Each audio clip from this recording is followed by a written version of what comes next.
Bien, bien. Bueno, hoy vamos a presentar primero, ayer hicieron una pregunta sobre el empleo, el compañero de la jornada, creo. Entonces le pedí a Marat y a Zoe que nos informaran sobre el incremento del empleo y van a dar esa información y después vamos a hablar de salud. Como siempre está el doctor Kersenovich, secretario de Salud, está Eduardo Clark, subsecretario, Martí Batres, director del ISSSTE, Zoe, director general del IMSS, y Alejandro Schwartz está en el hospital de Pehua Otomí, ahí donde nos dijeron que no había medicamentos. Hoy está allá y desde allá se va a conectar para poder explicar en qué condiciones se encontró el hospital. Bueno, vamos a empezar con empleo rápidamente. Marat, por favor.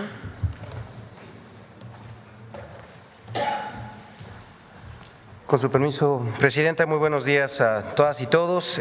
Muy oportuna la pregunta que se presentó el día de ayer, justamente para poder aclarar algunos datos que se dieron. Además, me parece incluso pues un poco sacados de lo que debe de darse en términos de lectura.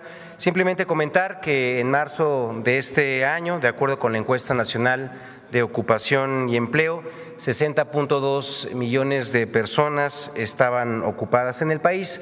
Esto contrastado con el trimestre del año anterior, porque además es muy importante destacar que deben de analizarse los trimestres, el 1, el 2, el 3, el 4, esto conforme van pasando los años. Entonces, respecto al año 2025, el año 2026 tiene un registro de 422,000 personas más, y con eso pues lo que podemos constatar es que hay más personas, 422,000 personas más que tienen una posibilidad de ingreso al mantener una ocupación. Esta además tendencia seguramente, como ya lo dirá también el director del IMSS, se puede constatar pues con los reportes que se tienen de la generación del empleo formal, con lo cual pues podemos decir que la encuesta nacional de ocupación y empleo está en sintonía. En la siguiente, por favor, también tenemos que destacar que México registra una de las tasas de desocupación más bajas de los países que forman la OCDE, y esta tasa es del 2.4%, también refiriendo pues la importancia de que existan las oportunidades de trabajo, de empleo, de ocupación, que se ven reflejadas justamente en esta tasa también muy baja, y es también resultado, como ya mencioné, de una economía que sigue generando oportunidades, permitiendo que más personas tengan acceso a un ingreso y mayor estabilidad para sus familias. Y esto además pues lo podemos ver en una evolución también de seguimiento a la desocupación, en donde se muestra una trayectoria claramente descendente. En enero la tasa se ubicó en 2.7%, en febrero en 2.6% y en marzo alcanzó 2.4%, nuevamente reflejando una reducción sostenida en el primer trimestre, alejándose pues bueno de las lecturas que plantean que justo hay una destrucción de empleo. Por el contrario, lo que vemos es que la tasa de desocupación no solamente se mantiene en el rango, sino además que está descendiendo, y con ello pues muestra que hay un mercado laboral que está absorbiendo y dando oportunidades para las familias mexicanas. Sectores como, en la siguiente por favor, sectores como servicios, restaurantes, servicios profesionales siguen generando también, según los datos de la encuesta nacional de ocupación y empleo, estas oportunidades, con 240,000 personas ocupadas adicionales en un solo mes. Y aquí pues nuevamente destacamos la importancia del desarrollo de la economía en el país. Otro dato alentador es que actualmente la pobreza laboral se encuentra en su punto más bajo desde que se tiene registro. Estamos hablando de 32.3%, lo que marca con ello un avance muy significativo en las condiciones de vida de la población trabajadora. Que esté en su punto más bajo significa que cada vez menos trabajadoras y trabajadores en el país están en esta situación. En términos concretos, de manera muy sencilla, se traduce en que más familias pueden cubrir sus necesidades básicas con su ingreso, tener mayor tranquilidad y generar mejores condiciones de vida a partir de su propio trabajo. Desde enero del año 2019 se han creado 6.9 millones de empleos, Presidenta, y lo más relevante es que 58% de ellos, es decir, 4 millones, son formales. Esto significa que más de la mitad de estos nuevos trabajos incluyen prestaciones, acceso a los servicios de salud, mayor estabilidad, lo que se traduce en mayor seguridad para las familias, por ejemplo, cuando enfrentan imprevistos de salud, que ahora pues pueden contar con mayor cobertura y seguridad al respecto.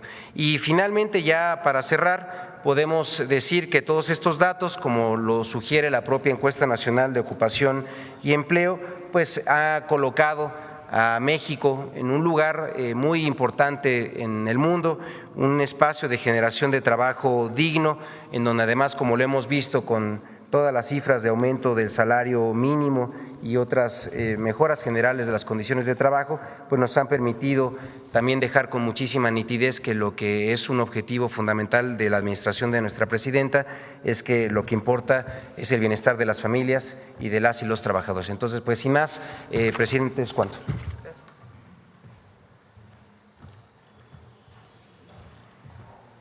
Muchas gracias, Presidenta, y muy buenos días a todas y a todos. Complementando lo que ha comentado el secretario Marat, si nos ponen la primera, muchos medios de comunicación y analistas han tomado el dato del ENOE, que hay que explicarlo, es una encuesta, una serie de ya varios años, una encuesta que se hace cada 3 meses por parte del INEGI, pero que lo que mide son el empleo, los niveles de ocupación, es decir, cuando a una persona le preguntan si está ocupada, pues ahí hay desde trabajadores por cuenta propia, empleadores, ayudantes sin sueldo en un negocio familiar. Sin embargo, muchos analistas tomaron el dato de ENOE, la estimación de ENOE, que viene de la encuesta, y la utilizaron como si fuera la de puestos de trabajo formal registrados ante el Seguro Social. Por descuido o por mala intención quizá, reportaron que el empleo formal en el país pues había caído. Y la diferencia es mucha, porque esta idea de que había 227,000 empleos formales perdidos en el primer trimestre, pues contrasta mucho con el dato del IMSS. Pero el dato del IMSS no es una encuesta, es un registro administrativo nominal, es decir, son personas con nombre y apellido que trabajan en un centro de trabajo, que cotizan, que pagan cuotas y que tienen variaciones mes con mes en cada sector, y que para el primer trimestre de este año en la que sigue, bueno, este es lo que alcanzamos en marzo, al cierre del 31 de marzo, pero en la que sigue podemos ver cómo de lo que lleva el año 2026, de enero, febrero y marzo, se han creado 207,000 nuevos puestos de trabajo, que ahí es en donde lo podemos ver. Entonces, logramos una cifra, la segunda cifra más alta de empleo formal registrado para un mes, la máxima para un mes de marzo de 22,724,680 empleos en una tasa creciente. Siempre hay estacionalidades, como lo que vemos ahí, por ejemplo, pues es la caída de COVID y luego toda la recuperación. Cuando esta gráfica tuviera una tendencia distinta, pues entonces sí podríamos hablar de que hay una situación de la economía del país que está impactando en puestos de trabajo perdidos. Pero tanto marzo hubo creación de empleo, en lo que va del trimestre 2026 también hubo creación de empleo, y en los últimos 12 meses, que es otra forma de medir un periodo, es decir, de marzo a marzo, pues también ha habido una creación de 250,000 puestos de trabajo. Desde luego que hay sectores con más dinamismo por estacionalidad, por diferentes factores, y lo que sigue, que también se comentaba hace un momento, es la que sigue, por favor, que esto no lo mide ENOE, esto es el registro nominal del promedio del salario de todos estos 22 millones de trabajadores, 663.5 pesos diarios, un incremento de los últimos 12 meses de 44 pesos, es decir, un incremento de 7.1% del salario con el que cotizan los y las trabajadoras en un puesto de trabajo formal. Entonces, pues son cosas distintas. Lo que sí muestran los datos del IMSS es una tendencia de más empleo formal, con más estabilidad y con mejor salario. Gracias, presidenta. Breve resumen. 422,000 empleos más entre enero-marzo del 2025 y enero-marzo del 2026. Marzo de 2026, el marzo de mayor número de empleos formales de la historia. Ahora sí, David. Con su permiso, presidenta, y buenos días a todas y todos. Vamos a hablar de la Semana Nacional de Vacunación. La siguiente, por favor. Y esta ocurre desde el 25 de abril hasta el 2 de mayo. Sin embargo, como vemos en la siguiente, iniciamos esta vacunación del 25 de abril al 2 de mayo en 32 estados. Sin embargo, se ha tomado la decisión de prolongarla durante todo el mes de mayo para seguir reforzando el concepto de que la vacunación es la mejor medida preventiva para los distintos enfermedades. Y forma parte también, les recuerdo, de que cualquier persona puede acudir a vacunarse independientemente de su sitio de afiliación. La siguiente, por favor. La Semana Nacional de Vacunación y el programa de vacunación que se ha implementado en general cubre todos los aspectos a lo largo de la vida en el programa de vacunación. Y en esta ocasión queremos resaltar lo que tiene que ver con las mujeres embarazadas. Hemos incluido una nueva vacuna que está en disposición recientemente y se ha incorporado ya a nuestro esquema de vacunación, que es la vacuna del virus sincicial respiratorio. Esta vacuna se le aplica a las mujeres embarazadas entre las 32 y 36 semanas de embarazo. La importancia de esta vacuna es no nada más la protección de la madre, sino también la protección de los niños. Al esquema habitual de vacunación se agrega entonces la del virus sincicial respiratorio y lo anunciamos el día de hoy. La siguiente, por favor.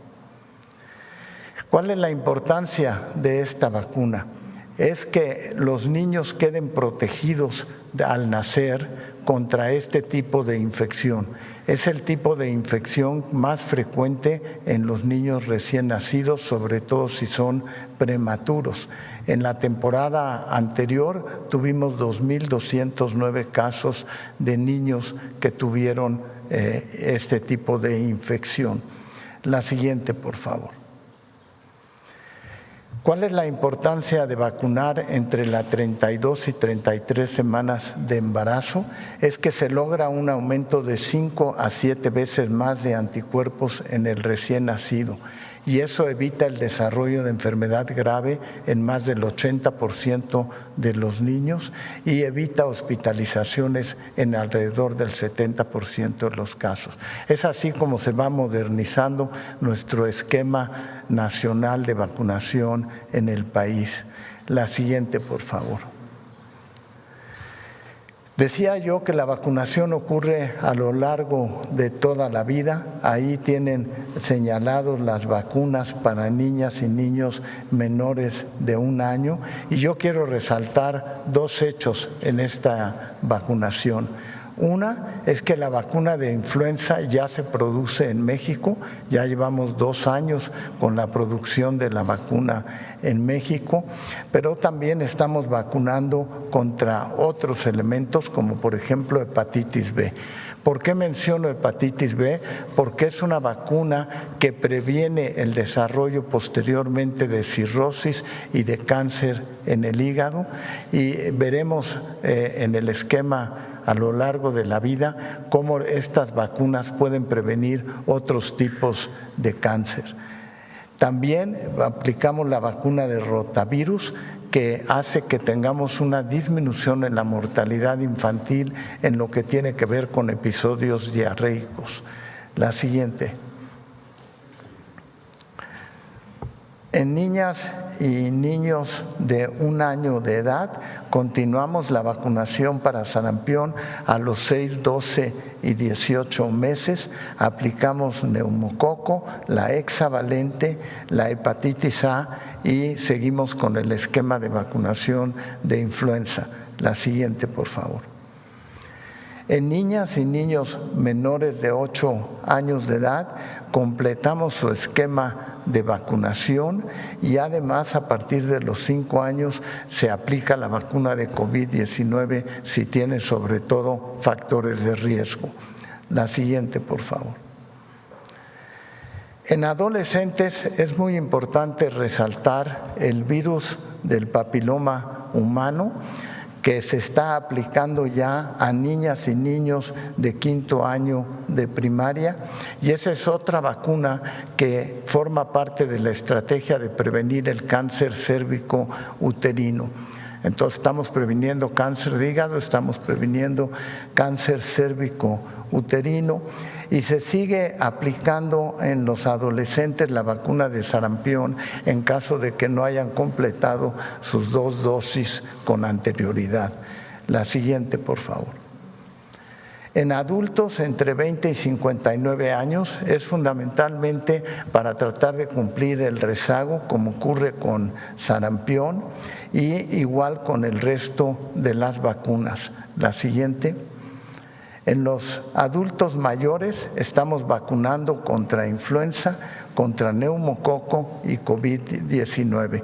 Es muy importante la vacuna de neumococo porque es fundamental en las personas que van teniendo una mayor susceptibilidad a las infecciones de vías respiratorias.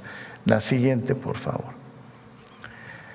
Les recuerdo la visita a la aplicación de Donde Me Vacuno, salud.gov.mx. Ahí pueden encontrar a dónde acudir a sus sitios de vacunación. La siguiente. En esta semana hemos aplicado 916,258 dosis de las distintas vacunas. La siguiente. Y me pasa la siguiente, por favor. Les recuerdo que vacunar es la mejor medida preventiva y nuestro lema, que es vacunar es amar, y esperemos recuperar todos los niveles de vacunación en México. Es la medida, insisto, preventiva más importante incluso para enfermedades neoplásicas. Y ahora queremos vacunar a 2 mujeres embarazadas que serán las primeras mujeres que recibirán este avance en prevención que es muy significativo.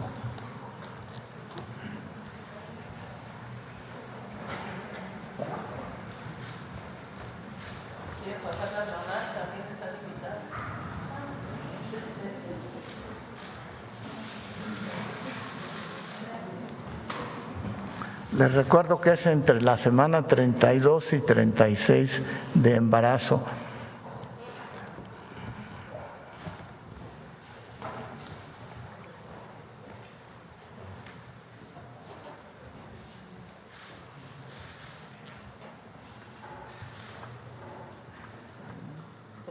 Adelante.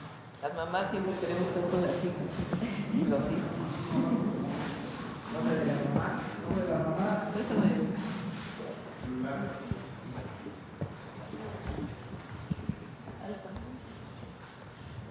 Gracias, buenos días. Voy a preguntar entrar unos datos. Mi nombre es Anaí Figueroa, soy enfermera del ISSSTE y nosotros le vamos a atender. ¿Me podría corroborar su nombre completo, empezando por apellidos, por favor? Es Calixto González. Jocelyn. ¿Su fecha de nacimiento?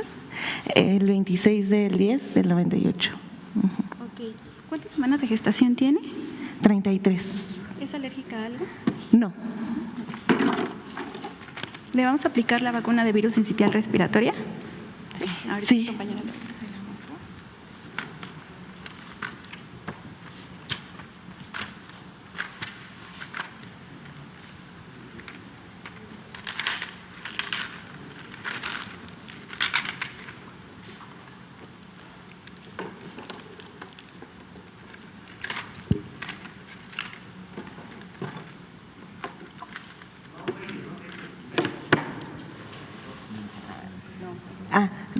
Yo soy Jocelyn y pues soy originaria de aquí, de la Ciudad de México.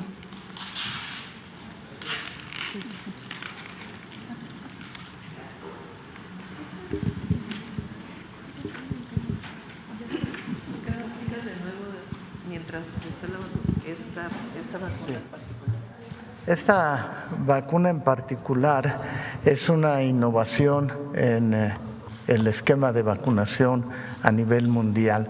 No todos los países lo tienen en la actualidad. Es una vacuna relativamente con un precio mayor, pero lo que nos importa es la modernización del sistema de vacunación y lo que nos importa es proteger a lo largo de toda la vida. Los niños o niñas que nazcan de estas dos mamás tendrán ya la protección contra la influenza. ¿Por qué es importante hacerlo durante el embarazo? Porque si un niño nacía o una niña nacía y no tenía esta vacuna, no se le podía aplicar la vacuna hasta los 6 meses de edad. Y entonces en ese momento tiene mayor riesgo.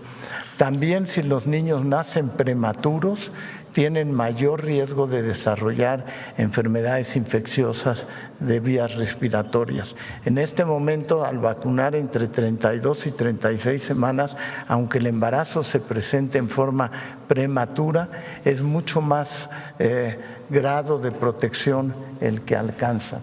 Así es que ustedes, las dos mamás que van a estar vacunadas, están haciendo un acto de amor, porque lo que están haciendo es proteger precisamente a su niña o niño que van a nacer y van a tener una protección a no desarrollar enfermedades infecciosas de vías respiratorias.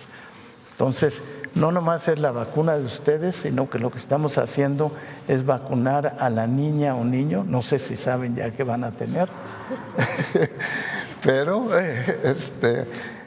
lo están haciendo es proteger a ellos. Además, el piquetito no duele. Y el mensaje es para todas las mujeres embarazadas, tenemos suficientes vacunas para protegerlas. Mi nombre es Jocelyn Martínez Molocla, soy originaria de la Ciudad de México, perteneciente a la alcaldía Tláhuac. ¿Y cuántos meses de embarazo? 36 semanas de gestación. Ya merito. Felicidades. Un aplauso. Muchas gracias.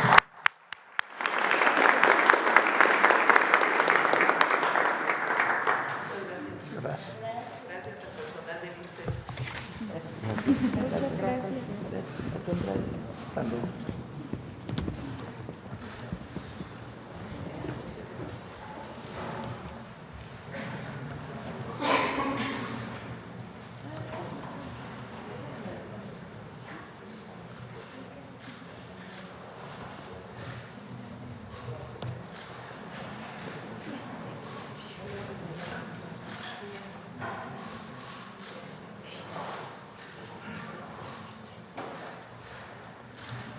Bueno, vamos con Zoe para... Muchas gracias, Presidenta. Y bueno, solo para continuar ha sido un primer trimestre también de muchas ampliaciones, crecimientos en el IMSS, en la capacidad instalada, sobre todo en los hospitales. Acabamos de abrir 9 nuevos servicios de hemodiálisis, 3 salas nuevas de hemodiálisis este año, se nos ponen la primera, en Aguascalientes, en Azcapotzalco, en Tlatelolco también, la que sigue. También hemos ampliado salas de hemodiálisis con 69 nuevas máquinas. Lo que estamos haciendo es llevar la hemodiálisis nuevamente a la operación directa, la que sigue. Y también en nuevos servicios hemos aperturado 13 ampliaciones de unidades de cuidados intensivos neonatales, también de niñas y niños, pediátricas y de adultos en diferentes hospitales, muchos de ellos en los terceros niveles, en la raza, en siglo XXI y en hospitales de alta especialidad, 204 nuevas camas de cuidados intensivos en hospitales del IMSS. La que sigue.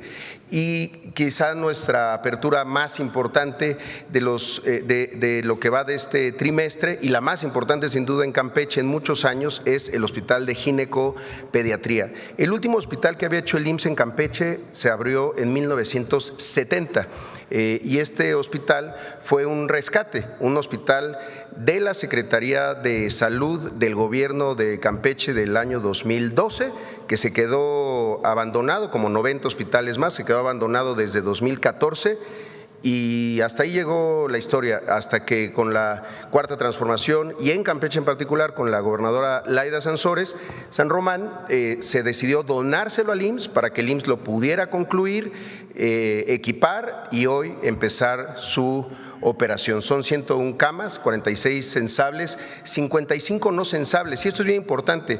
¿Por qué son tantas camas no sensables? Porque tiene la primera salas de cuidados intensivos para niñas, niños, para neonatos y también para mujeres. Es un hospital de gineco, obstetricia y pediatría, es decir, atiende a las mujeres en los temas sobre todo reproductivos y a niñas y niños hasta los 18 años de edad. Además, pues ya contamos con todo el personal necesario. Tenemos un video que creo que narra mejor esta historia del presidente. Durante años, este hospital nunca abrió sus puertas. Comenzó a construirse en 2012, pero en 2014 fue abandonado. Quedó a la mitad, sin terminar, sin equipo, sin médicos, sin pacientes. Durante años fue solo eso, un cascarón vacío, un hospital que nunca abrió sus puertas, un elefante blanco. Uno más de los 90 hospitales abandonados que había en el país en 2018. Por eso, se tomó una decisión: recuperar lo que otros dejaron inconcluso. Rescatarlo no fue sencillo. Había daños, abandono, años de deterioro. Pero con una nueva visión de salud pública, este hospital volvió a ponerse en marcha. Y hoy, en el segundo piso de la Cuarta Transformación, encabezado por la presidenta Claudia Sheinbaum, ese compromiso continúa. Fue necesario reconstruirlo casi desde cero, reforzar su estructura, instalar servicios, equiparlo y prepararlo para lo que siempre debió ser. Hoy, el Hospital Ginecopediatría número 15 es una realidad. Un hospital con especialidades, quirófanos y atención para mujeres, niñas y niños. Un hospital que acerca la salud a más de 300,000 personas. Antes era complicado ir hasta Campeche, a veces por falta de recursos, pues no se puede ir. Y aquí pues es más rápido, más fácil. Antes no contábamos con ninguna unidad de cuidados intensivos. Ahora vamos a contar con una unidad de cuidados intensivos adulto, vamos a contar con una unidad de cuidados intensivos neonatales y una unidad de cuidados intensivos pediátricos que ningún otro hospital aquí cerca tenía. Agradezco al Seguro Social la segunda oportunidad de estar con mi hija, porque si no hubiera estado el IMSS, quién sabe qué hubiera pasado con mi bebé. Porque donde antes había abandono, hoy hay atención médica. Y donde no había nada, hoy nacen historias.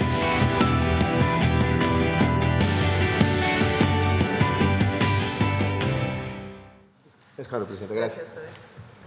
Adelante, Martín. Gracias. ¿Puedo? Sí.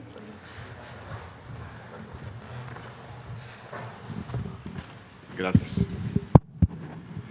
Buenos días, presidenta, amigos de los medios de comunicación. Hace 8 días inauguramos el acelerador lineal, el nuevo acelerador lineal en el Hospital Centenario de la Revolución Mexicana que queda en Morelos. Adelante, por favor. Se trata de un equipo muy moderno de radioterapia, combate todo tipo de cáncer, pero especialmente se usa en nuestro caso para combatir cáncer de mama, cáncer cérvico-uterino y cáncer de próstata. Tiene una precisión no milimétrica, sino submilimétrica, alta precisión. Adelante, por favor. Es un equipo especializado que nuestros compañeros dicen es tope de gama, es decir, es lo más avanzado que existe en este momento. En la parte de enfrente se puede apreciar así, pero la parte que no se ve tiene un gran equipo que es este que está del lado derecho. Adelante. Implicó una inversión de 108 millones de pesos, ocupa un espacio en total de 125 metros cuadrados. Adelante. Y con eso vamos a pasar de 10,000 sesiones a 16,800 sesiones de tratamiento anuales, es decir, un 55% más, y se va a atender a pacientes de Morelos, Guerrero, Oaxaca, Veracruz, Tlaxcala, Puebla y Tabasco. Bueno, es más, ya se les está atendiendo. Tenemos un video, adelante, por favor.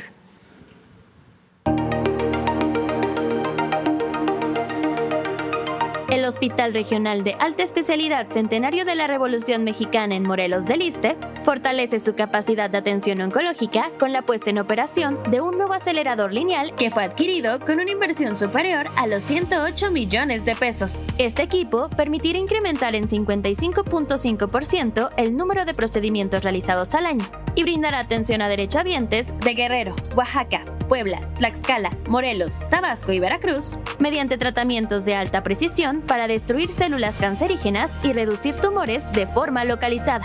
Los diagnósticos que más tratamos son cáncer de mama, cáncer de próstata, cáncer de recto, cáncer de endometrio, cáncer cervicouterino y un abanico muy grande de otras patologías. Tenemos contemplado otorgar alrededor de 16,800 sesiones de tratamiento anuales. El que se haya tenido esa sensibilidad para poder escalar a esta tecnología y a esta inversión, pues representa un gran beneficio de todos nuestros pacientes. Cada quien tiene un caso, cada quien tiene una historia, una familia, un motivo. El contar con este equipo, el contar con los doctores, con los especialistas, con los técnicos, es una fortuna para nosotros porque es una esperanza de vida. Bueno, así el ISSSTE se moderniza para atender mejor a sus pacientes. Gracias, presidenta. Vamos al enlace. Gracias. Adelante, Alejandro. Con su permiso, presidenta, muy buenos días. Nos encontramos en el Hospital Regional Otomí Tepehua, aquí en San Bartolo, Tutotepec, en Hidalgo. Me acompaña el coordinador estatal, el director de nuestro hospital y Marisabel, que es nuestra jefa de enfermeras. Hoy nos enlazamos con usted, presidenta, desde este hospital en la región Otomí Tepehua, en el corazón de la Sierra de Tenango. Como usted lo instruyó ayer, en seguimiento a su visita a Tenango de Doria, a unos 20 kilómetros de donde estamos monitoreando de manera muy cercana, a ras de tierra, como usted nos ha instruido, la llegada de los medicamentos, así como también la operación de este hospital que atiende a toda la región Otomí. Es un hospital de 30 camas y de 6 consultorios. Esta región no es fácil de llegar, como usted sabe, presidenta.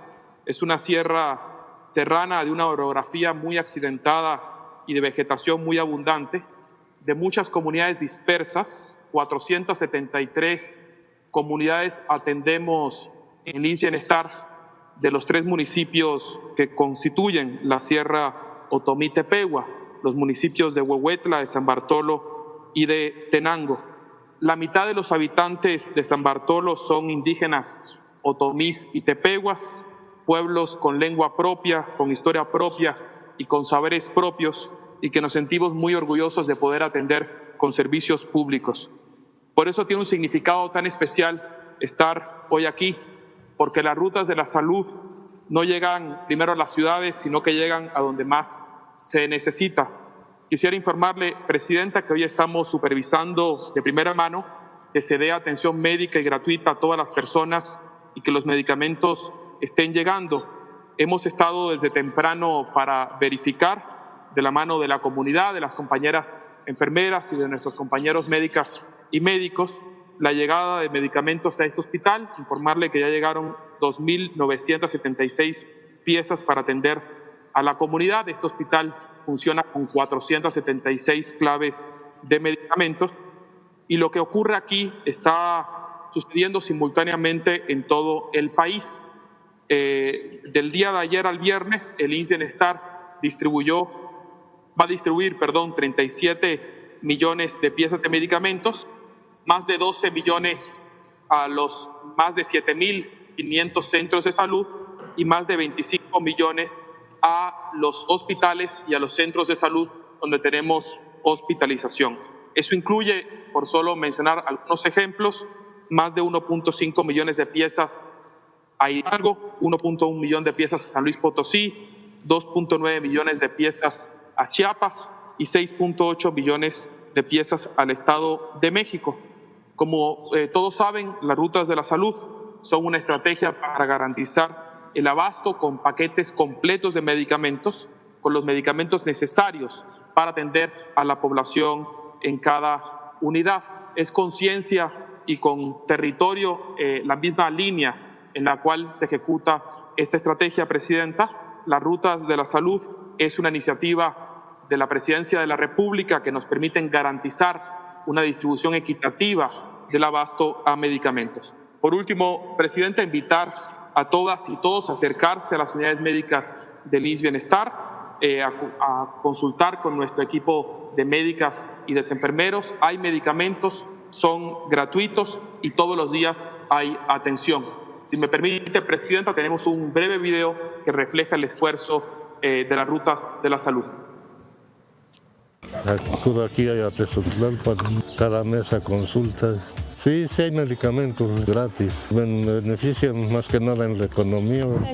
Tenía calentura y diarrea. Pues me dieron todas las medicinas y gotitas para sus ojos y para que la comezón de los ojos. Bueno, yo vine a acompañar a mi hermano. Tuvo una caída. Es de mucha ayuda que nos den el medicamento ya gratis. La doctora, mis respetos, nos ha atendido muy bien. Gracias a Dios nos dieron la medicina que necesitaba yo. Me dieron sueros, me dieron metronidazol, me dieron medicamento para la diarrea y para el dolor. Hubo todo el medicamento y nos lo dieron gratis. Se ahorra mucho. El hospital hasta ahorita nos ha dado todas las medicinas. Estoy muy agradecido con el gobierno, que está haciendo un excelente trabajo. Todo estuvo bien, encontré el medicamento. Sí, encontré el medicamento aquí en el centro de salud. Gracias a la ruta de salud me entregaron todos mis medicamentos. Muchísimas gracias a IMSS Bienestar por darme el medicamento. Todo bien, no ha fallado ningún medicamento. El medicamento llega cada mes y la verdad, pues me ha tocado recibir el medicamento, no puedo decir no. Gracias a la ruta de la salud, sí hay medicamentos gratis. Gracias, Alejandro. Bueno, el día de hoy está llegando entre hoy y el domingo, un envío especial de rutas de la salud a todo el estado de Hidalgo. Bueno, esta es la información del día de hoy. Vamos a las preguntas. Sobre el tema. A ver. Sobre el tema. A ver, aquí está.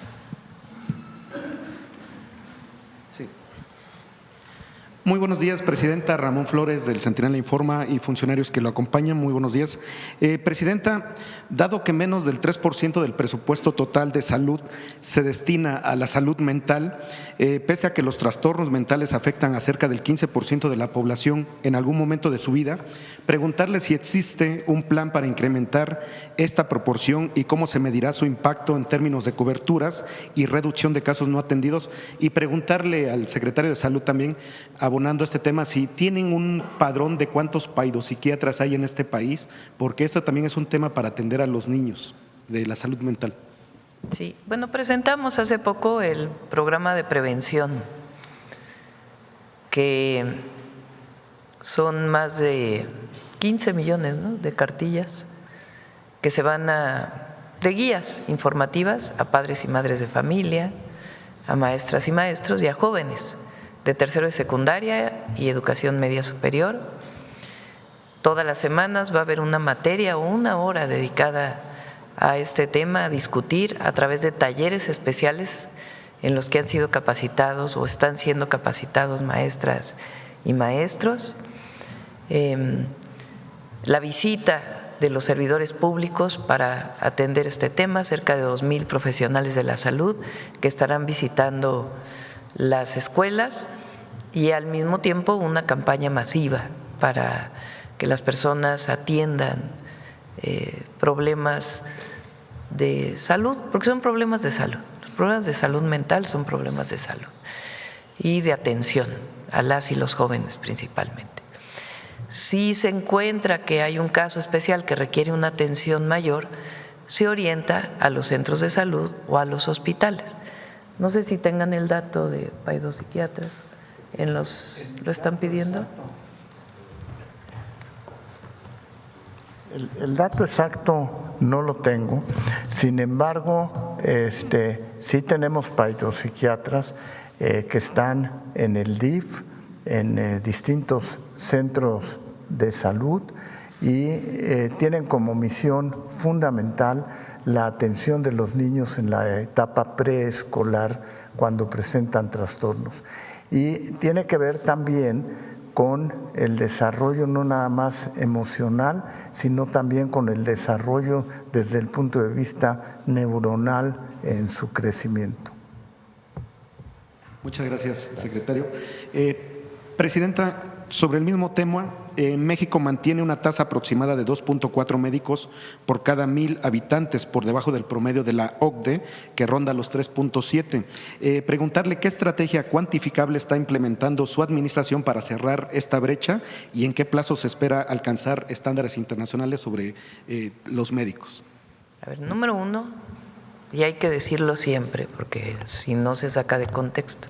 Así es. Porque hay una presentación que hizo SOE hace poco del número de hospitales que se construyeron en el país en el periodo neoliberal, comparado con el periodo previo y comparado con el programa. Primero esa lámina y después la lámina del número de médicos especialistas que se están incorporando a las escuelas o de residentes.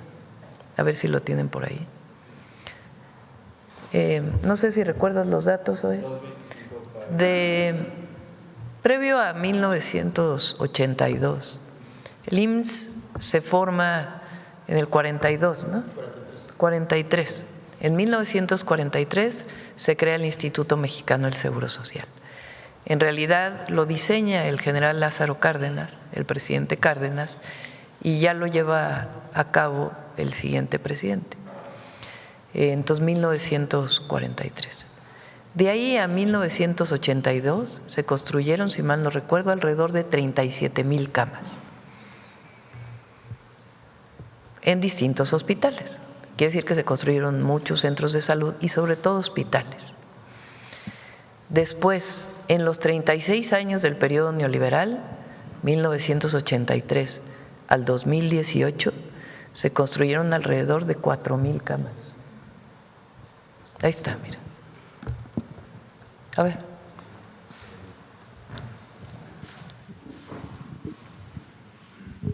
Esto es muy importante, porque un sistema de salud no se construye de un día al otro. Un sistema de salud público tiene que llevar pues un proceso de construcción. El Instituto Mexicano del Seguro Social atiende a cerca del 54% de la población en México. Por ahí, ¿verdad, Zoe? 54%, es decir, más de la mitad se atienden en el IMSS. De 1943, con Ávila Camacho, a 1982, 82 Sierra López Portillo, se construyen casi 30,000 camas.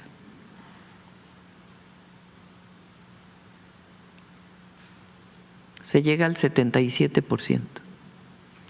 Y luego fíjense, de 1982 al 2018, 36 años, es decir, un periodo similar, se construyen solamente 4,300 camas.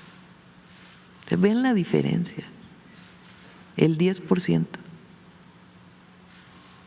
15%. En 7 años hemos construido, digo hemos, porque somos parte de la transformación, entre el periodo del presidente López Obrador y el primer año de nuestro gobierno, 4.7 mil camas.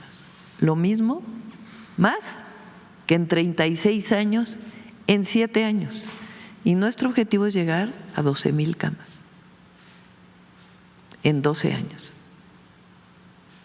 Ahora vamos a ver los médicos.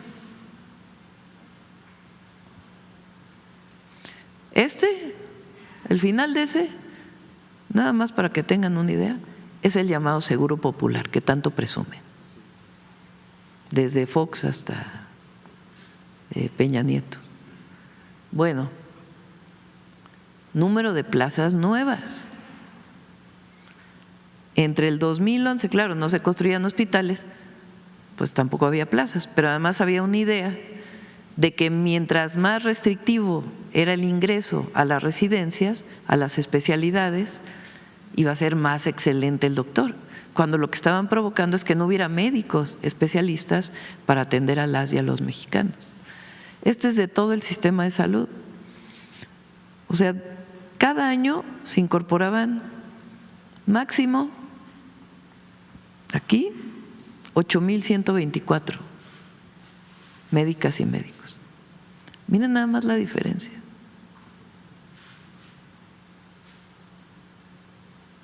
En 2021 se alcanzaron 18,962, que es lo mismo que en 2026.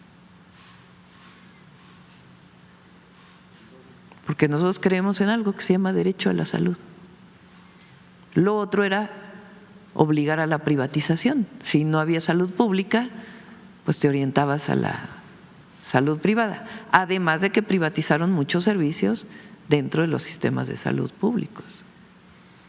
Entonces, nuestro objetivo es seguir creciendo.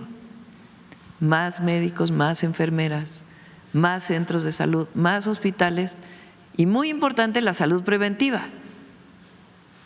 Por eso es el Salud Casa por Casa, por eso la Semana Nacional de Vacunación, que por cierto se queda todo mayo, equipo de todas las instituciones.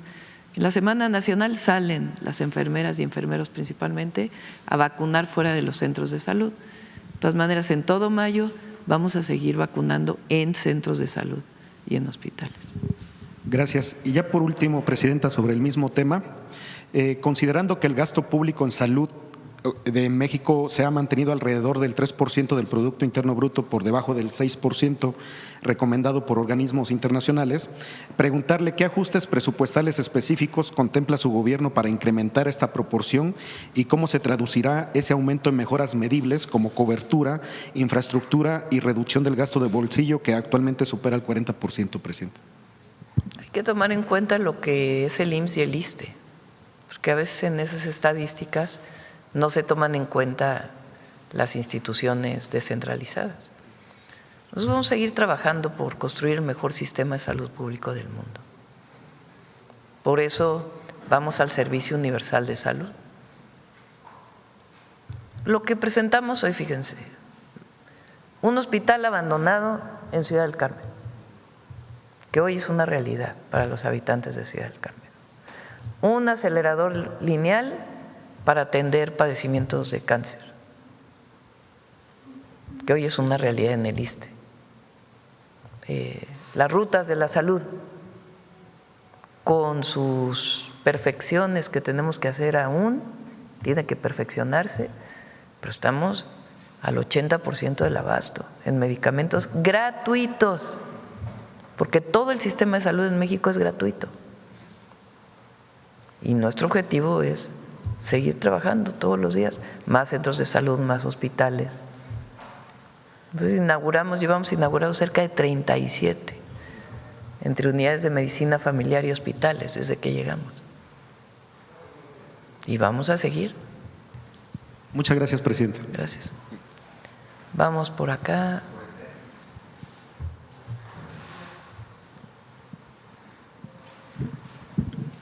Sí, buenos días, Presidenta. Demián Duarte, de Sonora Power. Primero que nada, felicitarla por el tren que se inauguró el pasado domingo. Me tocó estar ahí y bueno, obviamente teníamos gran expectativa. Déjeme decirle que la expectativa se cumplió con creces, o como dijo usted la otra vez que inauguró un tren, pues a mí sí me dejó con el ojo cuadrado pues la funcionalidad del tren. Y mire, se lo pongo en detalle, yo me quedé en el aeropuerto Felipe Ángeles para hacer producción de un programa de televisión que hacemos regularmente justamente sobre el tren. Me tocó regresarme a la ciudad en el primer convoy, precisamente que se utilizó para ya el traslado de los ciudadanos, bueno, válgame pues, que estaban en el AIFA y los ciudadanos del área conurbada. Muy impactante lo que ocurre justamente con quienes habitan en esa zona del Estado de México. Me tocó platicar con varios ciudadanos porque literalmente me están diciendo que les cambió la vida, este medio de transporte moderno, eficiente, seguro y limpio. Es un asunto que realmente pues tiene un impacto directo, y obviamente para nosotros que bueno somos usuarios, yo soy usuario cotidiano prácticamente del AIFA, pues obviamente nos resuelve un tema de lo que es el traslado, ¿no? Entonces es un asunto realmente muy importante, muy impactante. Ahora le quiero hacer una pregunta en particular. Me llamó mucho la atención la terminal Buenavista en específico, que es de donde se parte, y que bueno, no hay que ser experto para notar bueno que tiene algún descuido, algún atraso en términos de lo que es su operación. Me puse yo a investigar, ya sabe que somos mitoteros profesionales los periodistas, y averigüé algunas cosas que son muy interesantes respecto a lo que tiene que ver justamente con esta operación de la terminal. Me enteré en específico que hay un subconcesionario de esta terminal que se llama Grupo Hixa, que bueno, tiene una empresa que se llama Forum Buenavista, que es una SAPI de CB, y que opera justamente la terminal, lo que es el centro comercial anexo, que bueno está integrado precisamente a la estación, que tiene un área bueno de 95,000 metros cuadrados, que está operando 222 locales ahí, y que tiene espacio en estacionamiento para 2,372 vehículos. Eso está muy bien. El detalle es que esta concesión se entregó desde el año 2005, todavía en tiempos de Felipe Calderón, en concesión por 45 años, es decir, hasta el año 2050. Y que le cobran, bueno, pues el gobierno le cobra solamente 30 millones de pesos. Ellos obtienen, en cambio, por la operación, la contraprestación de estos servicios de los que hablo, hasta 1,000 millones de pesos al año. La pregunta es específica, ¿no? Habiendo recuperado su gobierno la concesión completa de la operación del tren, y bueno, en este caso se supondría que también la infraestructura anexa y aledaña pues a la operación del tren Felipe Ángeles. La pregunta es si será una posibilidad que se anule pues este contrato y que bueno al final de cuentas entre en operación directa del gobierno, lo que tiene que ver justamente con esta terminal que es tan importante. Lo primero es recuperar la operación del tren. El tren funcionaba de Ciudad de México a Cuautitlán y hasta Lechería. Ahí hay una desviación que ya es lo que inauguramos, de Lechería al Aeropuerto Internacional Felipe Ángeles, y de ahí viene una desviación hasta Pachuca. La primera etapa de ese tren privado se inauguró en la época de Fox o de Calderón, bueno, ahí en ese periodo. Era yo todavía secretaria de Medio Ambiente en aquella época de la Ciudad de México. Y sí, en efecto, el objetivo es pasar, no es el objetivo, ya ahora, en las siguientes semanas, pasa la operación completa al Fondo Nacional de Infraestructura. Y ahí ya se revisarán contratos. Es muy importante que todo esté dentro de la ley. Eso es muy importante. O sea, hay un contrato y en todo caso, si se quiere cambiar ese contrato o la condición en la que está operando, se revisa si las condiciones del contrato están cumpliéndose o no, y a partir de ahí pues se tomarán decisiones. Pero no se puede hacer nada más decir pues ya no quiero que haya el contrato y mañana se acaba, no. Todo tiene que ser en el marco de la ley. Sí, es realmente muy impactante el volumen de gente que viaja del AIFA y del Estado de México rumbo a las ciudades. A mí me tocó apreciar cómo son miles de personas realmente las que ya lo están usando. Entonces, bueno, es evidente que es un tema, la operación de esta estación, muy interesante por el altísimo volumen de personas. Buenavista es la estación de trenes de la Ciudad de México. Esa viene desde el Porfiriato. De ahí salían todos los trenes a todo el país. Buenavista después, con la privatización de los trenes en la época de Zedillo, se abandonó completamente. Después se dio en concesión y se hizo el tren suburbano, operado por privados. Se conoce poco ese tren. Ahora nosotros estamos recuperando para el Estado, para la operación pública, para el pueblo de México, todo el tren. Pero la estación Buenavista va a tener una remodelación muy importante, porque de ahí va a salir el tren al norte o los trenes al norte. De ahí van a salir los trenes a Querétaro y de Querétaro la desviación hacia Guadalajara o hacia Nuevo Laredo. Entonces, el uso de la estación Buenavista pues se va a incrementar de manera muy importante. Pero es una estación que por ahí vi yo una fotografía que sacaron. A mí me tocó de niña ir de la estación Buenavista a Guadalajara, a León, y a muchos mexicanos y mexicanas nos tocó viajar en los trenes de pasajeros que había entonces de Ferrocarriles Nacionales, que después desaparecieron por la privatización y que ahora estamos recuperando. Claro, nosotros llegábamos de Hermosillo a Buenavista también, Presidenta. Sí. Tema muy importante. Mire, sobre lo que presentaban hace un momento de empleo, creo que es importante, bueno, agregar a esta discusión indicadores. Eso es Buenavista.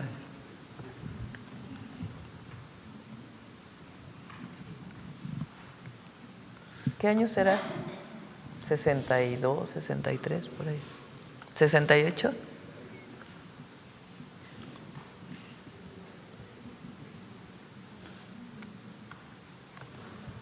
Entonces la recuperación, 66. Sí. Sobre lo que presentaban de empleo, Presidenta, es muy importante evidentemente el avance que se da y la tasa de desempleo que se presenta. Somos el país número 1 en la Organización para la Cooperación y el Desarrollo Económico en niveles de pues no desempleo, ¿no? El 2.4% es muy relevante. Ahora, hay otros indicadores que son muy importantes y que permiten vislumbrar cómo está dándose el desempeño de la economía. Parece que hay cierto ánimo de descalificar, válgame pues, cómo se están comportando los indicadores, cómo se está moviendo la economía. Me llamó la atención lo que se publica hoy en la prensa especializada a propósito de un aumento muy importante del 27% en las exportaciones de nuestro país, de todo tipo de productos, pero particularmente hacia los Estados Unidos. Ese es un dato que creo que es muy relevante. Y hay otro que hace algunas semanas anda circulando por ahí, y es que México se consolidó al cierre del año 2025 como la economía número 12 del mundo por su tamaño, superando pues a países tan importantes como el caso de España, o Australia o Corea del Sur. Es un dato que ya venía de un par de años atrás, pero que se consolida justamente en este año. El dato más interesante de las exportaciones, a ver, pone el Financiero, creo que sale en el Financiero de hoy. Lo más interesante es que crecen las exportaciones respecto a las importaciones. Si recuerdan, uno de los objetivos del Plan México es importar menos, producir más para el consumo interno y para la exportación. Entonces, bueno, las exportaciones alcanzan récord en marzo de 70.7 mil millones de dólares. No sé si ahí viene el de las importaciones. Bueno, son cerca de 5 mil millones de dólares más de exportaciones frente a las importaciones en el primer trimestre. Hay algo que se llama la balanza comercial, que es qué tanto exportas, qué tanto importas. Y el objetivo para cualquier país es que sea positiva la balanza comercial, que exportes más, que produzcas más y exportes más que lo que importas. Y en el primer trimestre esa cifra así fue. Mira, ahí está.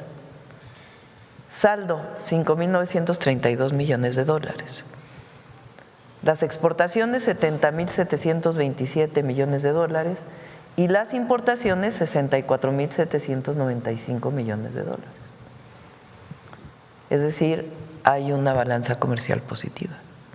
Y eso es muy bueno para México. Sin duda se consolida la economía de México con una etapa importante de avance, de crecimiento y desarrollo. Presidenta, justo en este enfoque, y coincide mucho con lo que ustedes están haciendo, usted dio un mensaje que me parece muy relevante el domingo, donde habla que la esencia de la cuarta transformación en esta fase que usted encabeza, pues es justamente invertir recursos públicos en desarrollo y en servicios que sean accesibles a la población.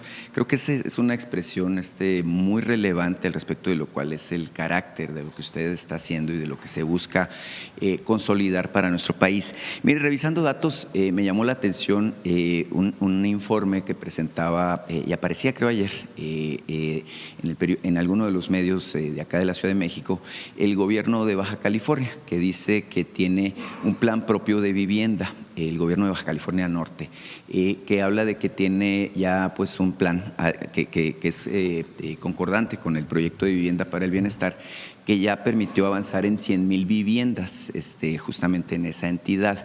Yo le quiero preguntar en particular sobre este enfoque que tiene una vivienda pues obviamente digna, que tiene acceso a servicios, por ejemplo el programa de los techos solares que se incorporó también en estas viviendas, pues obviamente es un cambio, ¿verdad? En términos de lo que es la concepción que puede tener la gente, los ciudadanos, el pueblo, pues para acceder a viviendas dignas. No sé qué le parezca esta información en particular.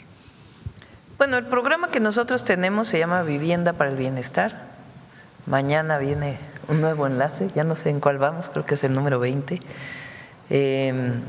porque estamos construyendo vivienda, ya tomó ritmo. El objetivo es 1.800.000 viviendas. Muy importante, 60 metros cuadrados, al menos, porque antes se construían de 45 metros cuadrados, de 40 metros cuadrados. Son al menos 60 metros cuadrados, 2 recámaras, un baño, sala, comedor y un pequeño cuarto de lavado, de servicio. Y muy accesibles, porque las viviendas cuestan cerca de 600,000 pesos. Y los créditos, pues son créditos que se pagan a través de el caso de quien está afiliado al Infonavit, a partir de su propio cheque, ahí se va descontando un porcentaje pequeño. Si eres trabajador que estás afiliado al ISSSTE, se va descontando ahí. Y si no, pues vas pagando a Financiera del Bienestar cada mes un pequeño gasto. Son, dependiendo de tu ingreso, pues son cerca de 1.500 pesos mensuales, 2.000 pesos mensuales, comparado con las rentas que son pues 10,000, 15,000 pesos dependiendo del lugar en el país. Y eso se llama derecho a la vivienda.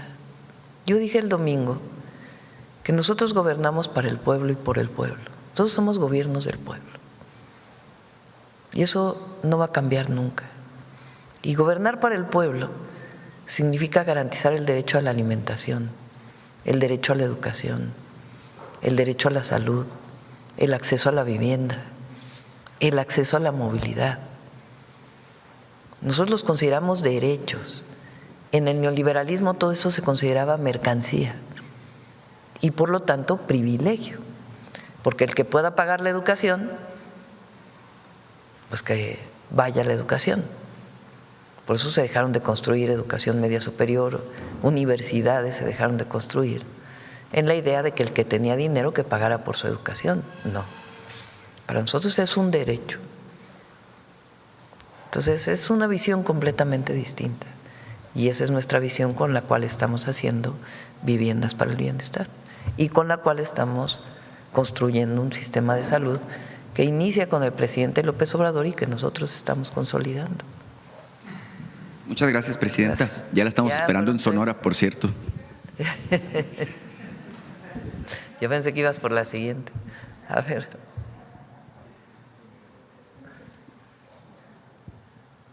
Buen día, Presidenta. Manuel Pedrero, de Reporteros MX. No me pongo de pie para no obstruir el tiro de las cámaras. Presidenta, permítame preguntarle a usted sobre agenda política, solicitarle sus impresiones y comentarios después de que anoche se anunciara la renuncia del fiscal de Chihuahua, César Jauregui, después de admitir sus inconsistencias y incongruencias en las declaraciones que estuvo dando en las últimas semanas, aunado también de dos cosas. María Eugenia Campos, gobernadora de Chihuahua, confirma que no va a asistir el día de hoy al Senado de la República, ya que, a palabras expresas de ella, no le rinde cuentas al Senado, sino a los chihuahuenses. Y dos, que la propia unidad de investigación que ella misma creó para autoinvestigarse determinó que el responsable o el culpable de la entrada de estos agentes de la CIA, según ellos, es la persona que también murió dentro del accidente automovilístico. Además, claro, de que la propia unidad afirma de que no fueron 2, sino 4 agentes extranjeros. Sus comentarios al respecto, por favor, Presidenta. Bueno, ya los he dado. Nosotros y a todos los mexicanos, en este caso, lo que nos importa es la defensa de la soberanía, de la Constitución y de la Ley de Seguridad Nacional. Y por eso es muy importante la aclaración de este caso. Ayer viene una renuncia y pues se tiene que seguir investigando. Tiene que seguir la investigación. No para con una renuncia, tiene que seguirse investigando. Ese es no solamente un pensamiento de la presidenta, sino que lo trae la Fiscalía General de la República ya como una investigación. Entonces ya la Fiscalía ya podrá dar su información respecto a esto. Lo más importante para nosotros es el respeto a la soberanía de cualquier mexicano o mexicana y de cualquier gobierno, estatal, municipal y gobierno federal. Tiene que cumplirse con la ley. Presidenta, entre los mexicanos sobre este caso en específico hay una sensación de insatisfacción por justamente ver esto de manera reiterada, que políticos o en este caso titulares de ejecutivos estatales hagan este tipo de acciones y aparentemente no haya una sanción inmediata. ¿Saludaría usted, como lo está mencionando ahora, pero digamos con más recrudecimiento a la Fiscalía, para que se llegue a las últimas consecuencias de este caso? Pues le corresponde ya a la Fiscalía, a ellos hacer la investigación. Lo que sí creo es que tiene que aclararse todo. No es menor, no es menor. Tanto en nuestra relación con Estados Unidos como en el cumplimiento de la ley de cualquier autoridad.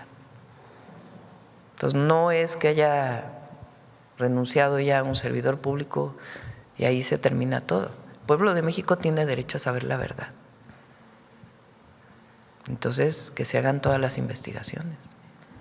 Cambiando abruptamente de tema, yo sé que normalmente le delega esta comunicación al Gabinete de Seguridad, pero no sé si nos pueda compartir detalles después de lo ocurrido ayer en Nayarit tras la detención de Audicene, Presidenta. Ayer hubo 2 detenciones muy generales y el Gabinete de Seguridad va a dar conferencia de prensa hoy. El secretario de Seguridad, el general secretario, el almirante secretario, para dar toda la información relacionada con estas 2 detenciones que son muy relevantes y que muestran primero la coordinación del Gabinete de Seguridad Federal, mucha coordinación entre Defensa, Marina, Seguridad y todas las instituciones. Digo CNI, por eso digo todas las instituciones vinculadas con la seguridad pública, lo que tiene que ver con el avance de la inteligencia e investigación en el país, que es uno de nuestros ejes, y los resultados que se dan. Porque no solamente es que se detenga a un personaje de la delincuencia organizada, un presunto delincuente mayor, lo que representaba esta persona, en términos de extorsión, de robo y de tráfico de estupefacientes, pero para la gente lo que significaba en términos de extorsión y otros delitos. Entonces, por eso ellos van a dar la conferencia y es muy relevante que conozca el pueblo de México cómo se coordina el Gabinete de Seguridad, porque saben que nos reunimos a las 6 de la mañana todos los días. Termina a las 7:20 la reunión, venimos nosotros a la mañanera, pero ellos se quedan trabajando en una coordinación permanente. Entonces es un muy buen resultado del Gabinete de Seguridad.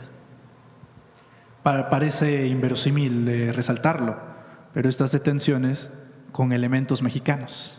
Sí, es que puede haber información que proporcione alguna institución del gobierno de los Estados Unidos, pero tiene que ser en el marco del entendimiento que se tiene, necesariamente, y no de la operación en tierra con elementos de alguna de las agencias de investigación.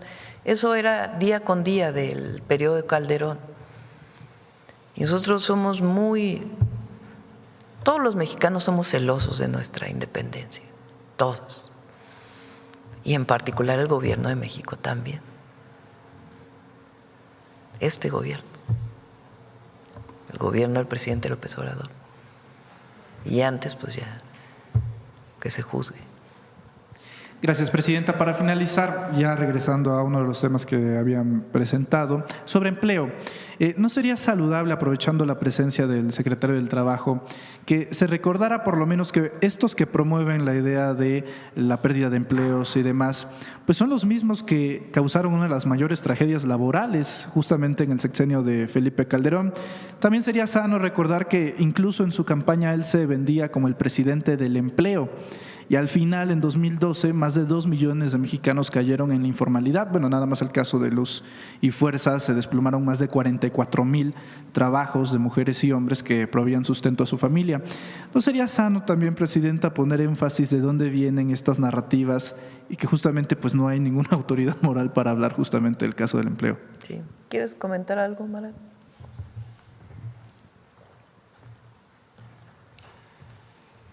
Efectivamente, como bien se menciona, creo que lo que hemos vivido en los últimos años ha sido un ambiente muy importante para la mejora de las condiciones de ingreso y laborales de las personas trabajadoras en el país. Ha sido un impulso fuertísimo el que se ha dado, por ejemplo, al salario mínimo, a 154% en incremento en términos reales, es decir, por encima de la inflación. Esto además nos ha permitido constatar lo que ya sabíamos que era justamente el objetivo, pero ahora además con resultados muy palpables a través de la encuesta nacional de ingreso y gasto en los hogares. Como saben, 13.4 millones de personas salieron de la condición de pobreza, en el cual uno de los factores decisivos fue justamente el aumento salarial. Y con esto pues también la presidenta lo ha dejado de manera muy clara y patente a través de los compromisos que estableció frente al pueblo de México en el Zócalo capitalino, dejando ahí muy claro que el objetivo es que el salario mínimo logre una recuperación, una capacidad adquisitiva de 2.5 canastas básicas. Ahora vamos en ya 2 canastas básicas y con lo que queremos con ello pues es seguir abonando a que haya una reducción de la pobreza, que haya bienestar en las familias de México. Este último año el aumento fue del 13% según el resultado de la negociación que se dio en el marco de la Comisión Nacional de Salarios Mínimos. Y bueno, pues ahí no paramos, también nuestra presidenta avanzó en la reducción de la semana de trabajo de 48 a 40 horas, lo vamos a hacer de manera gradual. También se está ya por implementar el certificado laboral de agroexportación, incluso aprovechando esto en el marco de la Semana del Trabajo. Y bueno, pues todo lo que referimos es pues un impulso muy importante a la agenda laboral, vista también de lo que pasó en las décadas anteriores, en donde pues ustedes lo conocen, hubo una precarización del trabajo, una limitación del aumento del salario de las y los trabajadores del país, y esto también significó pues que hubiera un aumento en la pobreza. Entonces justamente estamos ahora en la dirección contraria, esto es la transformación del país y pues también se refleja en que hay más empleos, en que además estos empleos que se han generado, tienen además mejores condiciones, que tienen también cobertura de la seguridad social, como refirió también el director del IMSS, y pues bueno, vamos a avanzar en esa dirección, Presidenta. Gracias, secretario. Gracias, Presidenta. Mira, aquí está el dato de salarios mínimos. Déjalo. Si nosotros acabamos de poner una gráfica del número de hospitales, del número de médicos que se contrataban. Todas estas gráficas lo que muestran es que en efecto, en 2018 hubo una ruptura, un cambio de fondo, de raíz del desarrollo de México. Fueron 36 años de neoliberalismo. Y hay que seguirlo diciendo y repitiendo. Miguel de la Madrid, Salinas de Gortari vendió todo y dijo que habíamos entrado al primer mundo, se salió y una crisis económica. Entra Zedillo y la deuda privada la convierte en pública. FOA-PROA privatiza los trenes, quiso privatizar toda la electricidad, afortunadamente hubo movilizaciones para evitarlo. Fox, el gran cambio, el salario mínimo siguió igual. ¿Qué cambió con Fox? Decían que íbamos a entrar al periodo de la democracia, que fue la gran transición a la democracia. 2004, desafuero. Objetivo, que López Obrador no participara en la elección. Fíjense los que hablan de democracia, los que nos acusan de autoritarios. O sea, Fox ahora publica, autoritarismo. ¿Y qué fue el desafuero? Inventarle un delito al jefe de gobierno de entonces, que iba arriba en las encuestas, para que no pudiera participar en una elección. Nada más que no contaba con el pueblo de México que se movilizó. 2006, fraude electoral. O sea, traición a la democracia y no cambia nada en el modelo económico. Calderón, no cambia nada en el modelo económico. Y Fox y Calderón tuvieron muchísimos recursos públicos, muchísimos, miles de millones de dólares de los excedentes petroleros. No se gastaron, no invirtieron, sí se los gastaron, pero no invirtieron en el pueblo. Peña. Esta gráfica muestra el cambio, la transformación.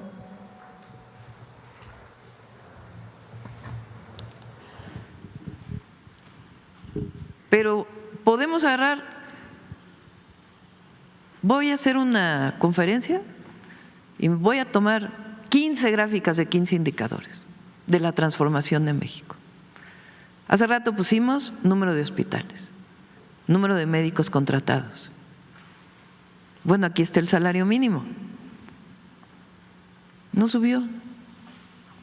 Y si nos vamos para atrás, igual. Primer gran cambio. Vean nada más cómo sube el salario mínimo López Obrador. De 140 pesos diarios, estos son, lo tomen 123. En el 19 lo sube a 140 y termina su sexenio con 260 pesos diarios.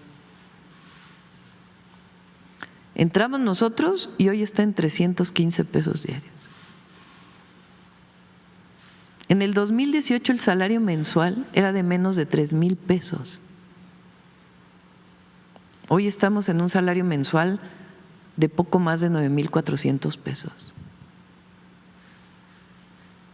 Eso se llama distribución de la riqueza. Y además hay empleo. Hay programas de bienestar.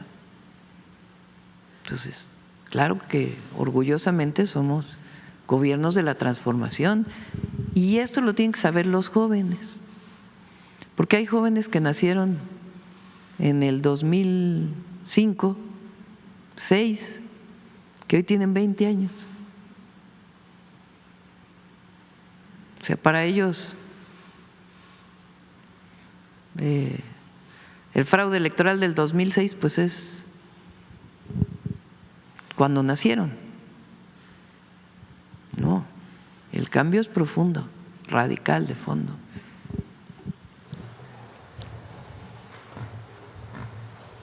Y recuerden que muchos servicios públicos de salud se cobraban.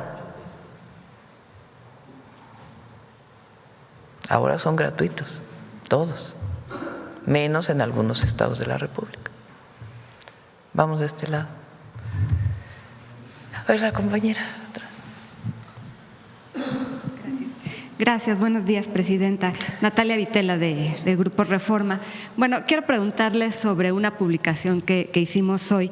¿Qué opina sobre el gasto millonario en publicidad en redes de poco más de 18 millones de pesos que ha hecho el gobernador de Nuevo León y su esposa en los últimos 3 meses?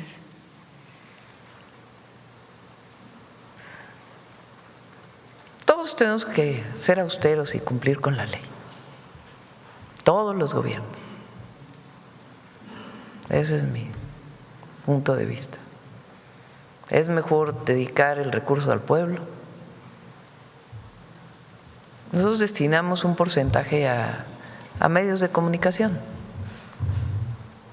alternativos, oficiales, comerciales. Por cierto, es una tercera parte de lo que destinaba Peña, o menos incluso.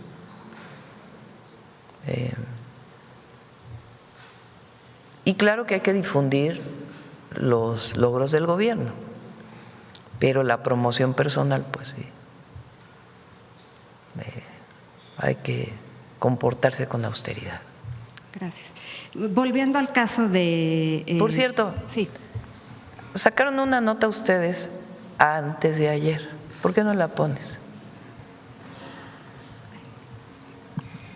Sí sacó Gobernación su aclaración, ¿verdad? Porque es importante.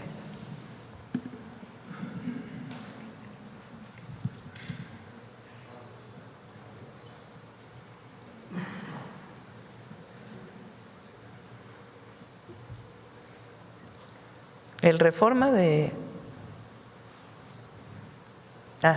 esa. ¿Pero no tienes las 8 columnas? Pues salieron 8. Acusaban que Luisa María le había dado permiso a casinos para operar. Es falso. Y ayer lo sacó la Secretaría de Gobernación. Avalaron 20 casinos a la familia Bermúdez. Ahora, no, la de Gobernación, por favor.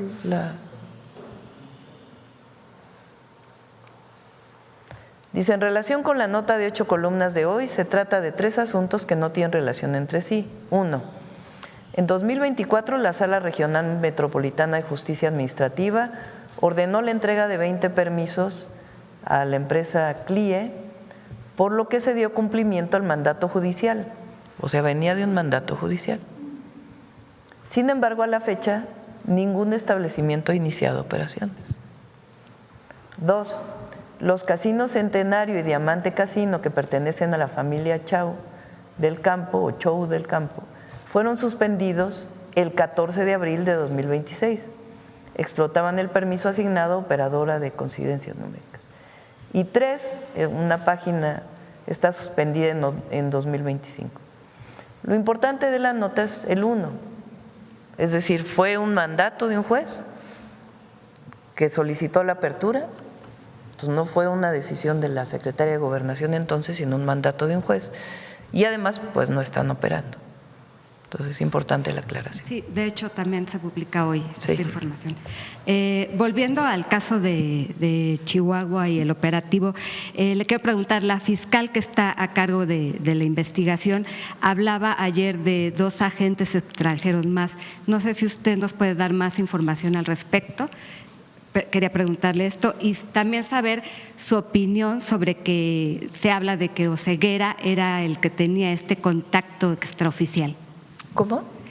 Sí, su opinión sobre que se vincula a Oseguera con el contacto extraoficial con los agentes de Estados Unidos, y se habla de otros 2 agentes extranjeros. Yo creo que ya lo tiene que aclarar la Fiscalía, ¿no? Ya en su investigación. Nosotros en mi caso he mantenido una posición muy clara. Dice hoy el Wall Street Journal que la posición que he tomado no es contra el gobierno de los Estados Unidos.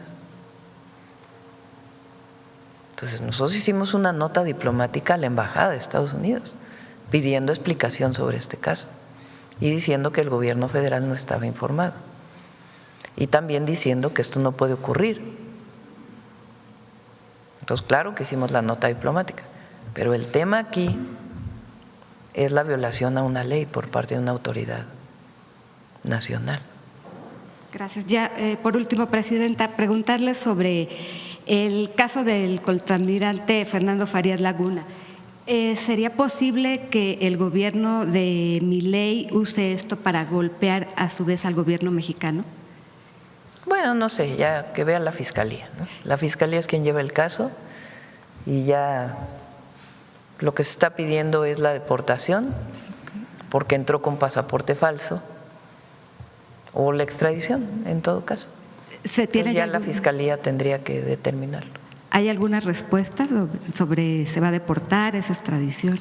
No lo informaron en el Gabinete de Seguridad, pero con gusto preguntamos a la Fiscalía o a Relaciones Exteriores cómo va este caso. Gracias, Presidente. Gracias. Vamos de este lado, a ver allá ese proceso. Gracias, Presidenta. Adelia Escobar, de Proceso.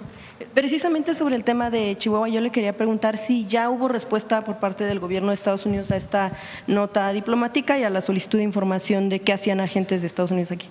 Sí, están dando la información y también en la nota de respuesta nos dicen claramente que ellos quieren respetar la ley y la Constitución en México.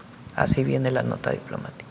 Bien, yo quisiera preguntarle también si ayer usted mencionaba que se esperaba que fuera un caso de excepción, evidentemente para que no vuelva a pasar, pero en realidad ¿a qué se refiere con esto? O sea, ¿sí habrá sanciones también a los agentes? No, bueno, los agentes fallecieron. Bueno, a la agencia más bien. A la agencia que envió a los agentes aquí. Me refiero un tanto más a si habrá expulsión de los agentes de esta agencia. No, en el momento no. Lo que estamos diciéndole a Estados Unidos es a México se le respeta, en pocas palabras. En este caso, había ciudadanos estadounidenses en un operativo que le corresponde solamente a las autoridades mexicanas. Entonces les hace saber que eso está fuera de la ley. Y ellos contestan, nos vamos a ceñir a los acuerdos que tenemos y al marco de la ley y la Constitución en México. Sí, un poco también la pregunta está relacionada con el hecho de, entonces, no habrá expulsión de estos agentes y también si usted a esto de un caso de excepción se refiere a que esto quede como una lección y hacia adelante que no se repita. Caso de excepción exactamente es que sea una excepción a la regla y que a partir de ahora no se repita. Pero ¿quién tiene que colaborar con esto?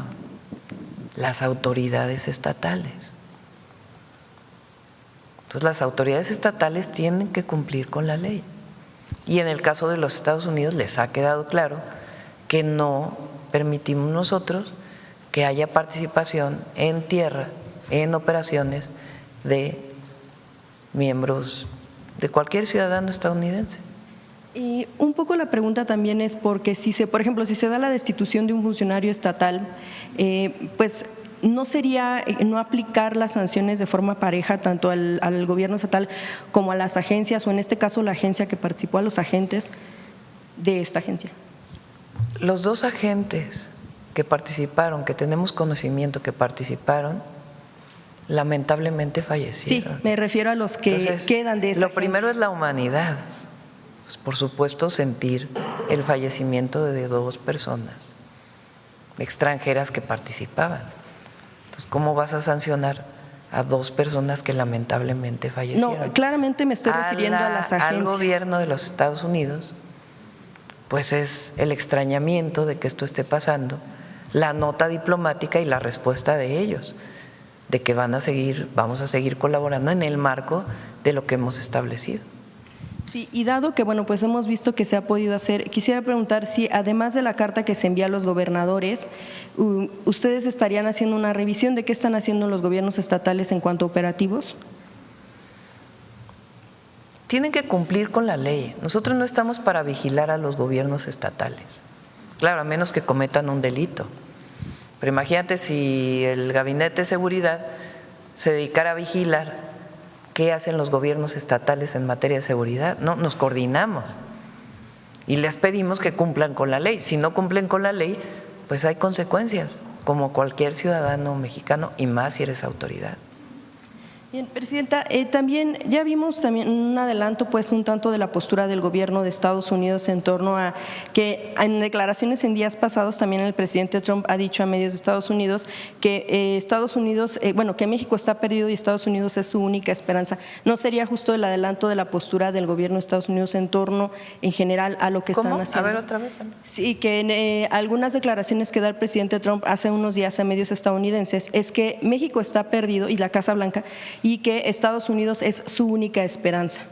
Bueno, ya sabemos cómo declara a veces el presidente Trump. Nosotros sabemos que la esperanza de México está en su pueblo. La esperanza de México está en el pueblo y de sus gobiernos en estar cerca siempre del pueblo. En México decide el pueblo. Eso dice el artículo 39 de la Constitución. La soberanía dimana del pueblo. El único que manda en México es uno, y es el pueblo de México. Nadie más, y menos dictados desde el extranjero. Entonces colaboramos, nos coordinamos, cooperamos, pero como dije ayer, en una relación de iguales, de respeto. Bien, Presidenta, también sobre este asunto relacionado con la relación que hay con Estados Unidos, si tiene conocimiento de la cancelación de la visa del gobernador de Sinaloa, Rubén Rocha, y si esto estaría relacionado con temas de investigación al funcionario. No tengo conocimiento. ¿Y tampoco lo relacionan con los dichos las declaraciones del embajador? Bueno, no tenemos conocimiento. Bien, Presidenta. También sobre otro tema, relacionado con el asunto de la visita del Alto Comisionado de Naciones Unidas para los Derechos Humanos en Estados Unidos hace unos días, quisiera preguntarle cuáles serán las vías de colaboración que usted mencionaba que tendrá su gobierno, y se lo pregunto específicamente porque él decía que una de las grandes peticiones que tienen las víctimas pues es que no haya impunidad y que buscan la forma de apoyar a su gobierno. ¿Cómo podría ser esta ayuda? Pues colaboración como con cualquier otra institución de Naciones Unidas. La Secretaría de Gobernación va a seguir informando sobre distintos temas relacionados con derechos humanos y la colaboración que se tiene con organismos de Naciones Unidas y en particular con el Alto Comisionado de Derechos Humanos y su representación en México. Se colabora en distintos temas y vamos a seguir colaborando. Y habló usted con él sobre las conclusiones del Comité en contra de la desaparición forzada, lo comentó sobre el rechazo, la postura, ¿y qué respuesta hubo? Bueno, él la dio públicamente, no, lo mismo que dijo públicamente, a ver si buscas la declaración. Él dijo públicamente su posición, su posicionamiento como comisionado de derechos humanos.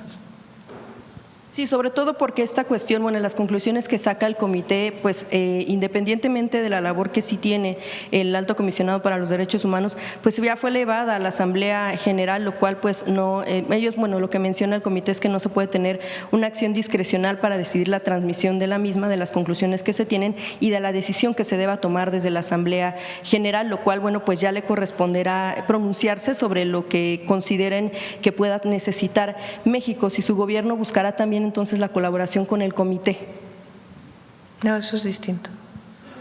Nosotros nos vamos a coordinar con el Alto Comisionado para Derechos Humanos de Naciones Unidas y la Secretaría de Gobernación con la Secretaría de Relaciones Exteriores tiene una agenda de colaboración con distintas instituciones de Naciones Unidas. Pero además somos un gobierno que respeta los derechos humanos. Entonces, eso, somos un gobierno que no reprime, somos un gobierno que promueve la libertad de expresión, que garantiza la libertad de manifestación, que garantiza la libertad de reunión, que garantiza las libertades en México, que garantiza la libertad de prensa. Somos un gobierno que respeta los derechos humanos. Y en casos dolorosos, como es el caso de los desaparecidos, trabajamos todos los días con los familiares de las víctimas para poder encontrar a sus familiares y en políticas que nos permitan que ya no haya este delito y que para los desaparecidos del pasado podamos generar todas las condiciones para encontrarlos. Entonces, en ese marco colaboramos con las agencias, con los organismos, con las instituciones de Naciones Unidas. La posición del alto comisionado es esa.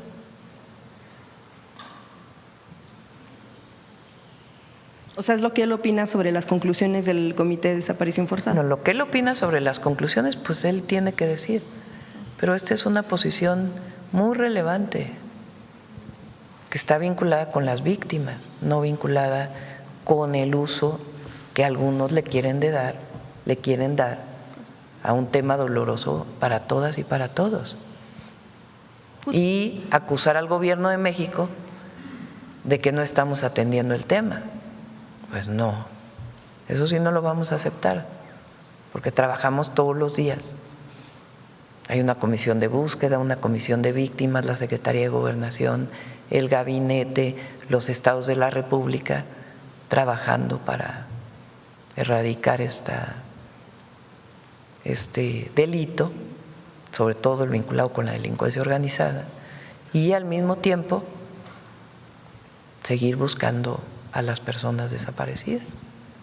Precisamente sobre lo que mencionaba de los colectivos, yo quisiera preguntarle por último de este tema es si considera usted que por ahí podremos llegar ya a un punto en el que sean las instituciones de búsqueda las que se dediquen o que hagan las labores completamente de la búsqueda y que ya no recaiga esta responsabilidad y esta labor en los colectivos. No, lo hacen conjuntamente. Muchísimo. Miren, la Guardia Nacional acompaña a los colectivos. Por ejemplo, cosas que no se saben. Sí. Rosa Isela puede dar la protección que tienen muchísimos familiares de la Guardia Nacional, de la Secretaría de Gobernación, y siempre se busca el contacto para poder hacer la búsqueda conjuntamente. Y la búsqueda que hace la comisionada es muy, muy relevante. Entonces, porque se quiere dar esta idea de que el gobierno no hace nada, de que el gobierno está sentado en su silla y no hace nada, y no. Quien es responsable en este caso del gobierno es Arturo Medina y trabaja todos los días con los colectivos, todos los días. Habla con ellos, contesta llamadas, incorpora a la búsqueda a la comisión. Aparte, los colectivos pues hacen sus propias búsquedas. Siempre les hemos dicho que queremos acompañarles, pero esto de que el gobierno no trabaja, pues eso sí, ¿cómo lo vamos a aceptar? Imagínate. Sí, no, precisamente es justo, o sea, que la mayor parte o toda la labor ya la hagan las instituciones y no los colectivos, que tengan que pedir. Por eso, pero si ellos quieren hacer esa labor, tú no se lo puedes impedir. O sea, yo no le puedo impedir a una madre que busca un hijo, decirle, no busques, no. Lo que tenemos que hacer es estar en coordinación con ellas y con ellos para poderlo hacer de manera conjunta, incorporando pues todo el análisis de contexto, y lo que queremos es que las fiscalías se involucren y que consoliden su área de investigación en estos casos. Sí, porque precisamente también uno de los señalamientos que se hacía era que, por ejemplo, la reunión que se tuvo de la presidenta de la Comisión Nacional de Derechos Humanos con el alto comisionado, pues al menos lo que se destacó por parte de la CNDH es que pues justamente lo que se le expuso al alto comisionado fue la postura de rechazo a las conclusiones del Comité de Desaparición Forzada en lugar pues de enfocar. Pues así piensa la presidenta, también lo piensa así. Y entonces Proceso dice que está mal, pues sí, pero mucha gente piensa que está bien. No, nosotros no decimos eso, nada más justo en el tema del asunto de los señalamientos que se hace, incluso se pudiera promover hasta un juicio político en contra de la pues quien quiera promover un juicio político, este es un país libre, lo puede hacer. El asunto es si tiene fundamento para llevar a juicio político a una presidenta de una Comisión Nacional de Derechos Humanos, hermana de un desaparecido político de la época en que el Estado sí desaparecía.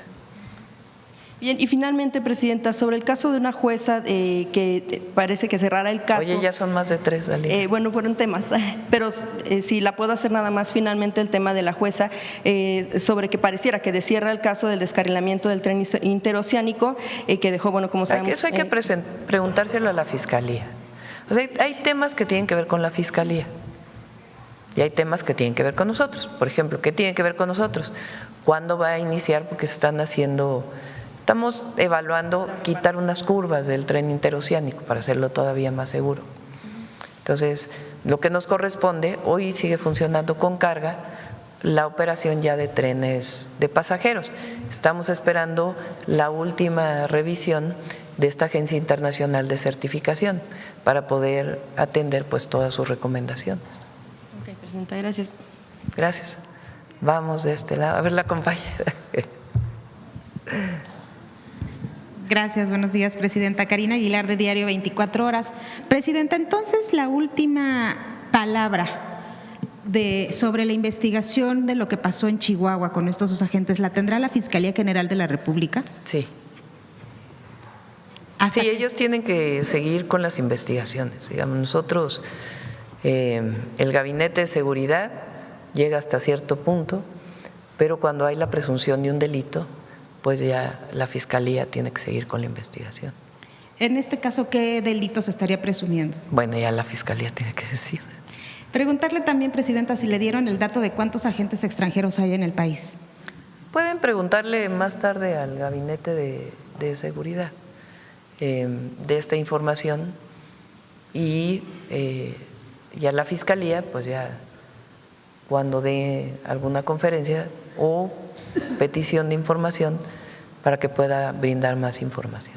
Sobre el proceso de extradición del vicealmirante Fernando Farías, ¿este tema no pudiera convertirse en un tema político entre los gobiernos de Argentina y México? Espero que no.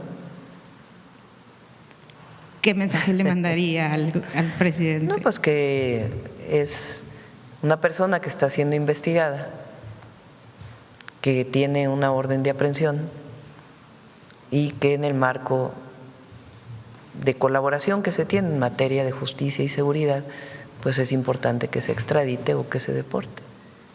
Hoy se reúne con gasolineros, ¿tiene la hora? En la tarde a las 6:30 y vamos a bajarle más al precio del diésel. O sea, lo que presentamos ayer de la disminución de… es importante este mensaje al pueblo de México. Nosotros seguimos trabajando todos los días para que no suba la inflación. Hay productos que han subido de precio, sobre todo, por ejemplo, el jitomate, que aquí lo presentamos, y estamos trabajando para bajar el precio del jitomate en acuerdos de coordinación entre los comercializadores y los productores. Espero que pronto podamos dar una buena noticia en este sentido. Nosotros trabajamos todos los días para que su ingreso alcance y que no haya inflación. Entonces, antes nada más decían pues que el Banco de México suba las tasas de interés y ya, con eso se acaba la inflación. Primero, es un decir que se acaba toda la inflación, y segundo, al subir las tasas de interés provoca otros problemas en la economía mexicana. Y no todo es macroeconómico, mucho tiene que trabajarse. Entonces, hemos logrado un muy buen acuerdo para la gasolina, vamos a bajarle todavía más al precio del diésel y estamos trabajando para bajar el precio de sobre todo algunos perecederos que han aumentado mucho de precio, por razones que no tienen que ver con el gobierno o con los productores, sino que hay menos jitomate en el mercado hoy de lo que hubo el año pasado, por distintas razones. Entonces, una helada en Florida tiene que ver con temas internacionales, pero trabajamos todos los días para bajar los precios. Una de las ventajas por otro lado, una de las ventajas del tren suburbano es que existía seguridad al interior de los vagones y afuera. ¿Esta seguridad se va a mantener ahora que pasa al gobierno? Sí, se va a mantener. Tiene tanto sus propias contrataciones el Fondo Nacional de Infraestructura como la Guardia Nacional también nos va a seguir ayudando. Gracias, presidenta. Gracias. Bueno, ahora sí acabamos, ¿no? Cerramos 9:15. Hoy cerramos temprano. Vámonos. Buen día. Nos vemos mañana.